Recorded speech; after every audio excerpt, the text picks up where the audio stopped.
कथा जे नारी मानक आग को नियाजिया गोटे प्लाटफर्म तैयारी कराउछि जेमति ओडिशार झियो माने सारा विश्व रे नाम करिए कहबे नहीं से विषय तो जानतु आमर ओडिशार झील मैंने आगु ये महिला फुटबॉल रे बहुत उन्नति करके जाइए मझे किसी वर्ष है जो टे आउ लोकर इंटरेस्ट एत रोना पे से यहाँ प्रोत्साहन करने को यहाँ बहुत बढ़िया पदक्षेप निगला हम भी आगू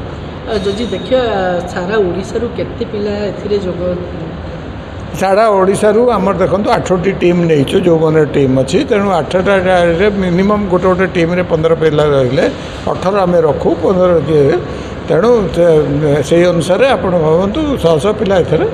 पाइबे। जी देखिए प्रायतः मयूरभंज कि कोरापुट साइड रे बहुत पिलाने रही जाइछन्ती जो माने आदिवासी अंचल आसुछन्ती से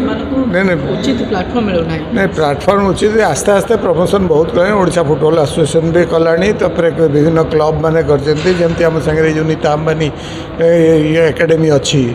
सेमती बहुत प्रोत्साहन मिललानी आस्ते आस्ते एक्सपोज पाइले आसुछन्ती भी। आज किए किए गेस्ट आसते आज गए आम मान्यवर उपमुख्यमंत्री श्रीजुक्त कनकवर्धन सिंहदेव थे मान्यवर विधायक श्री जयनारायण मिश्र थे संबलपुर विधायक मान्यवर विधायक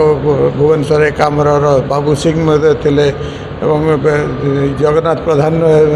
थे